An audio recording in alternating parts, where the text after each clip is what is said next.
गजपति जिला मोहना ग्राम पंचायत कार्यालय राजीव गांधी सेवा केन्द्र स्वाद स्वेच्छासेवी अनुष्ठान तरफ शांतिर वार्ता कार्यक्रम अनुष्ठित हो जाइछि।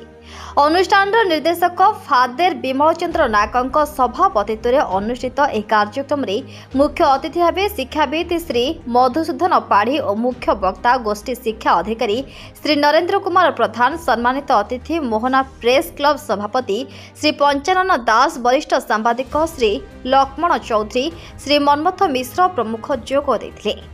अतिथि माने निज वक्तव्य अंचल रे शांतिर सद्भावना सृष्टि करबा, देशर विकास करबा, भाईचारा सृष्टि करबा एवं सर्वधर्म को सम्मान देबा और परस्पर मध्य शांति मैत्री एवं विकास को बचाए रखिबा उपरे आलोकपात करथिले।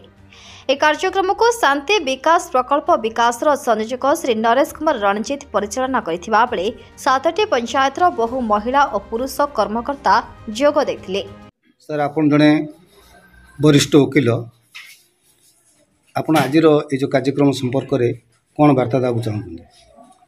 स्वाद ऑर्गेनाइजेशन तरफ मोहना पंचायत ऑफिस रे जो लोक सचेतनता कार्यक्रम कर समस्त बुद्धिजीवी, शिक्षाविद, जनसाधारण एवं पंचायत प्रतिनिधि एवं ये जो आमर पास्टर्स एंड फादर्स सहयोग जो कार्यक्रम करा लोकों मध्य शांति सौहार्दपूर्ण वातावरण सृष्टि करवा, रिलीजियस फिलिंग्स न रखी, कैस्ट बेस्ड फिलिंग्स न रखिक आम सामूहिक भाव में जनसाधारण विकास करवा यार मुख्य उद्देश्य यूनिटी, इंटीग्रिटी एंड डेवलपमेंट यार main M and vision of this meeting.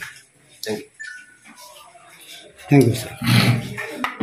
एवं विकास रे शांति जहाँकि मोहना ब्लॉक ठारे एक समन्वित ग्रुप द्वारा तथा विभिन्न वर्गर विभिन्न क्षेत्र में कार्य करुवा व्यक्ति विशेष को नहीं अनुष्ठित होइछि।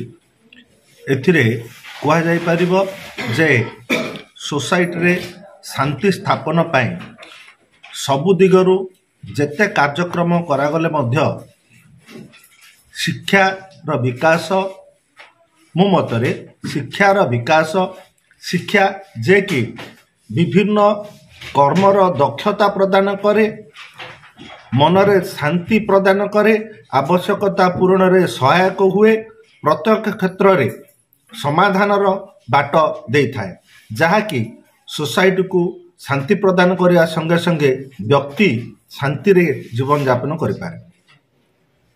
गजपति मनमथ मिश्र रिपोर्ट, टाइम्स ओडिया।